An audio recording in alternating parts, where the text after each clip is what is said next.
చిత్తూరు జిల్లా గంగాధర నెల్లూరు నియోజకవర్గం కార్వేటి నగరం మండలంలో క్రిస్మస్ వేడుకలను ఘనంగా నిర్వహించారు. ప్రార్థన మందిరంలో కొవ్వొత్తులు వెలిగించి ప్రార్థనలు చేశారు. బేతేలు, షారోన్, యోహోవా, ఈరే మరియు పలు చర్చిలలో ఎంపీపీ లతా బాలాజీ, స్థానిక సర్పంచ్ ధనుంజయ వర్మ, ఉప సర్పంచ్ శాంతి శేషాద్రి పాల్గొని యేసుక్రీస్తు జన్మదినమైన క్రిస్మస్ సందర్భంగా కేక్ కట్ చేసి సంబరాలు జరుపుకున్నారు. అనంతరం సమావేశంలో ఎంపీపీ లతా బాలాజీ మాట్లాడుతూ క్రిస్మస్ మరియు నూతన సంవత్సర శుభాకాంక్షలు తెలిపి ఎంపీపీ మామగారైన శ్రీరాములు నాయుడు కుల మతాలకు అతీతంగా నిత్యం ప్రజాసేవలో ఉండేవారని, వారు చూపిన దారిలోనే మా వంతు సేవలు అందించడానికి ఎల్లవేళలా సిద్ధమన్నారు. అనంతరం పాస్టర్ అబ్రహం మరియు వేణుగోపాల్ యేసు ప్రభు సందేశాన్ని వివరించారు. కరుణామయుడు జననం ఈ రాత్రి పుణ్యతమైనదని, లోక రక్షకుడు చల్లని దీవెనతో ప్రతి ఒక్కరూ సుఖ సంతోషాలతో జీవించాలని ఆకాంక్షించారు. వృద్ధులు, చిన్నారులు, దివ్యాంగులకు దుస్తులు పంపిణీ చేశారు. చర్చికి వచ్చిన విశ్వాసులందరికీ అన్నదాన కార్యక్రమం నిర్వహించారు.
सर फोटो चले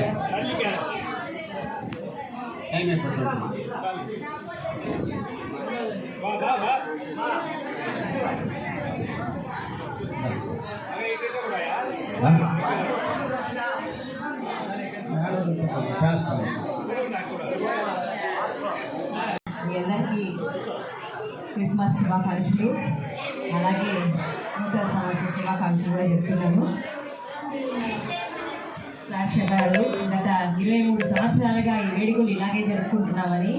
అది ముందుగా నేను మా మామగారైన శ్రీరాములు నాయుడు గారికి నేను ధన్యవాదాలు చెప్పుకుంటున్నాను. ఎందుకంటే ఆ ఆనవాయితీ అలాగే తీసుకొస్తున్నాము. అది చాలా గర్వంగా ఉంది మాకు.